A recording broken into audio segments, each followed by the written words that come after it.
கூடாது. வணக்கம், நான் தமிழாளி கென்னடி ஜாக்லின் பேசுகிறேன். இன்றைய தலைப்பு ஒரு குட்டி கதை, சிற்பக்கலையை பற்றி. அதாவது ஒரு தீவில் ஒரு ராஜா வாழ்ந்துட்டு இருந்தார். அந்த ராஜாவுக்கு ஒரே மகன். அவருக்கு ஒரு ஆசை, தன்னுடைய மகன் எந்த கலையும் கற்கவில்லை, படிக்க மாட்டேன், குருகுலத்துக்கு போக மாட்டேன் அப்படின்னு சொல்லிட்டு சின்ன வயசுலேயே அடம் பிடிச்சிட்டான்.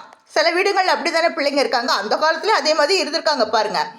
அப்போ அந்த ராஜா என்ன பண்ணிட்டாரு, தன்னுடைய மகனை கொண்டு ஒரு கடற்கரை ஓரமாக இருக்கின்ற ஒரு சிற்பியிடம் ஒப்படைத்து விட்டு, என்னுடைய மகனுக்கு சிற்பக்கலைகள் கற்றுக் கொடுக்க அப்படின்னு சொல்லிட்டு அவர் என்ன பண்ணிட்டாரு, விடை பெற்று சென்று விட்டார்.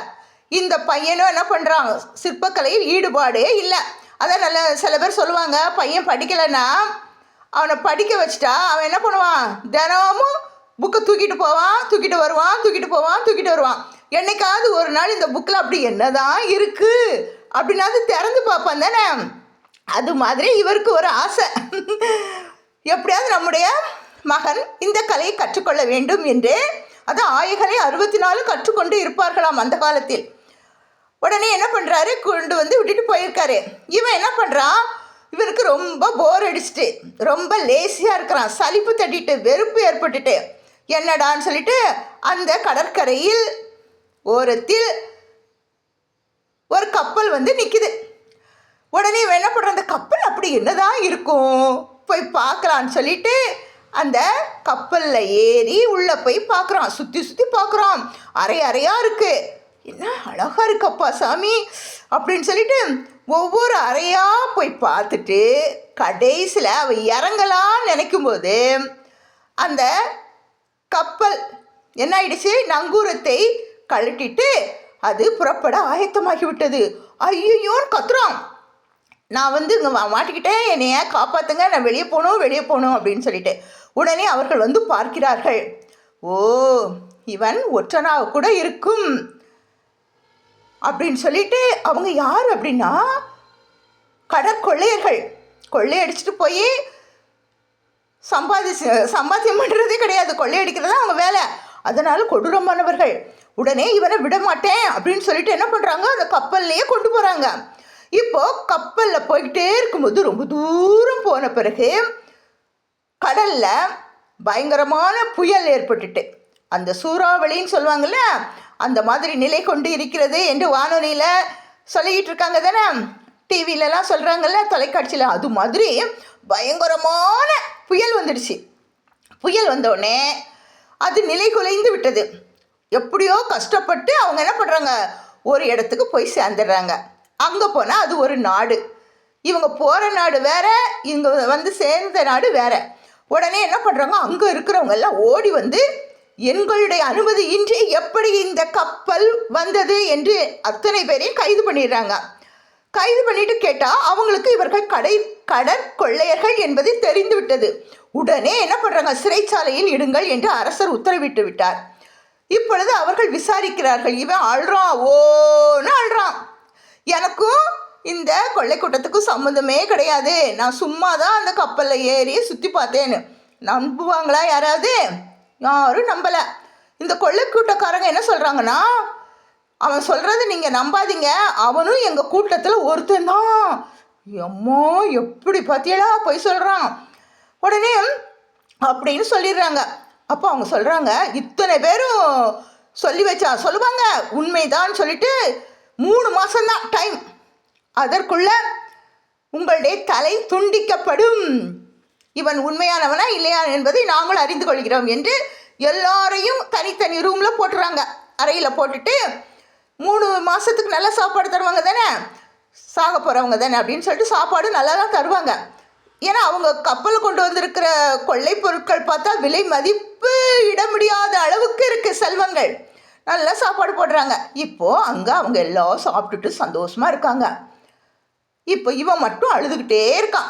இவன் அறைக்கு வர அந்த காவலாளி கேட்குறாரு, ஏன்பா நீ இப்படி அழுற, எல்லாருமே மகிழ்ச்சியாக தான் இருக்காங்க, நீ மட்டும் ஏன் இப்படி கலங்கி இருக்கன்னு கேட்குறாரு. அப்போ அவன் சொல்கிறான், நான் தவறே செய்யலை, எங்கள் அப்பா கொண்டு என்னுடைய தந்தையார் கொண்டு சிற்பக்கலை கற்பதற்காக கொண்டு விட்டார், நான் தான் என்ன பண்ணேன், இந்த கப்பலில் ஏறி இதை சுற்றி பார்க்கலான்னு ஏறி வந்தேன், கடைசியில் இப்படி மாட்டிக்கிட்டேனே அப்படிங்கிறான்.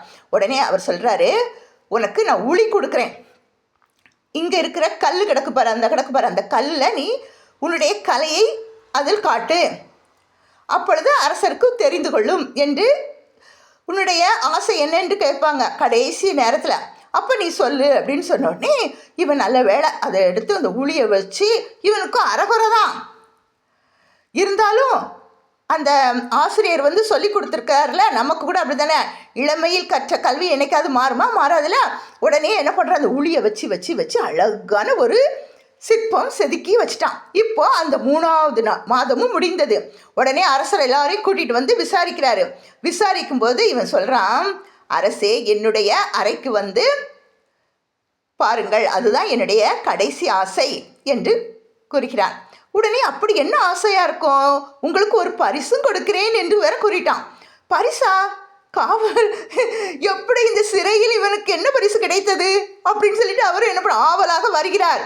வந்து அங்கே அந்த திரைச்சிலை இருக்கு, அந்த ஒரு மூடி வச்சிருக்கான், அவன் செதுக்கி வச்சாமில்ல, அந்த சிற்பத்தை திறந்து காட்டுறான். அது என்னன்னா ராஜமாதாவின் சிற்பம்.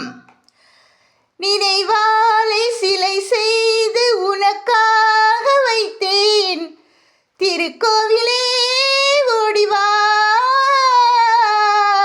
திருக்கோவிலே ஓடிவா,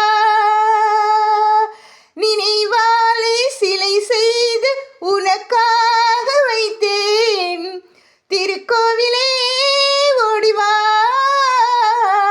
திருக்கோவிலே ஓடிவா,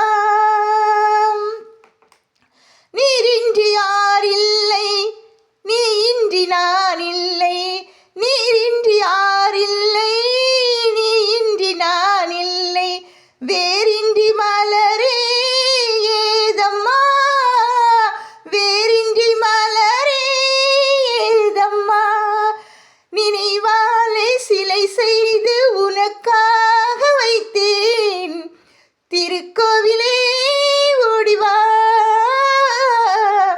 திருக்கோவிலே ஓடிவா அப்படின்ட்டு அந்த ராஜாவிடம் கூறி அந்த திரைச்சிலையும் திறந்து பார்த்தா அங்கே ராஜா மாதாவுடைய சிலை இருக்குது.